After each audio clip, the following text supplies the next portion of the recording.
নমস্কার বন্ধুরা, তোমরা কেমন আছো? আমরাও ভালো আছি, তোমরাও ভালো থেকো। তোমাদের জন্য অনেক অনেক ভালোবাসা রইল। শৈলবালা রান্নাঘরে আজকে একটা নতুন রেসিপি নিয়ে হাজির হয়েছি। বাটা মাছ দিয়ে বেগুন দিয়ে কিভাবে রান্না হয় দেখাবো। এই যে জিরে গুঁড়ো, ধনে গুঁড়ো, হলদি গুঁড়ো আর লঙ্কা গুঁড়ো, আর এই যে 5 ফোড়ন, এই যে নুন আর হলুদ এই যে মাছেতে মাখিয়ে নিলাম।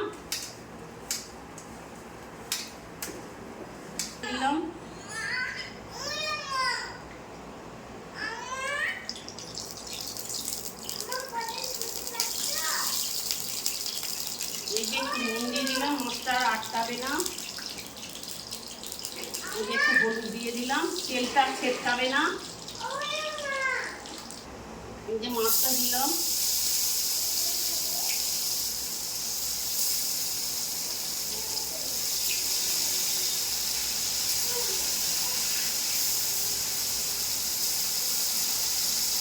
এই যে বাটা মাছ দিয়ে কাঁচা লঙ্কা বেগুন দিয়ে করবো জিরে গুঁড়ো।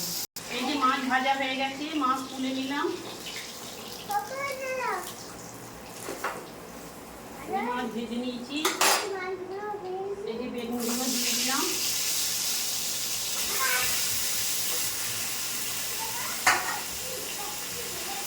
এই যে একটু হলুদ দিলাম।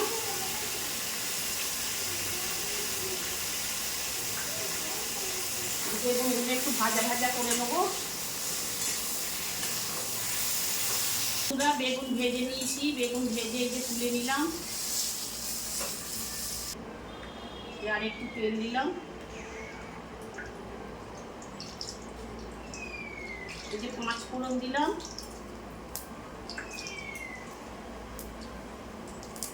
এই যে 4টে কাঁচা লঙ্কা দিলাম,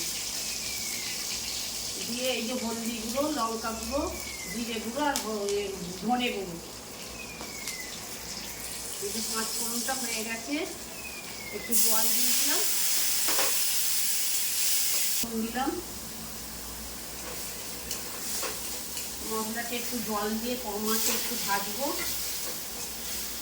নালে দিয়ে ধনে গন্ধ ছাড়বে। দেখুন তেল ছেড়ে দিয়েছে। এই যে জল দিয়ে দিলাম, যে যেমন ঝোল খাবেন দেবেন। ফুটে গেলে মাছটা বেগুনটা দিয়ে দেবো। বেগুনগুলো দিয়ে দিলাম।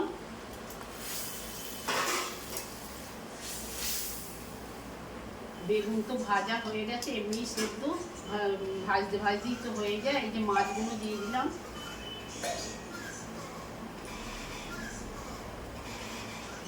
এই গরমের সময় আপনারা এরকম পাতলা ঝোল করে খেতে পারেন, গরম ভাতে ভালোই লাগবে। মিনিট 3 ফুটিয়ে নেবো, একটু জোরটা কমিয়ে দিয়ে একটু ফুটিয়ে নেবো মিনিট 3। এই যে হয়ে গেছে, এই যে এরকম হয়েছে। এই যে ঢালবো, ঢেলে বেগুন দিয়ে বাটা মাছ দিয়ে জিরে গুঁড়ো ধনে গুঁড়ো দিয়ে করেছি। এই যে এরকম হয়েছে, এরকম গরম ভাতে ভালোই লাগবে। আপনারা একদিন করে খেয়ে দেখবেন।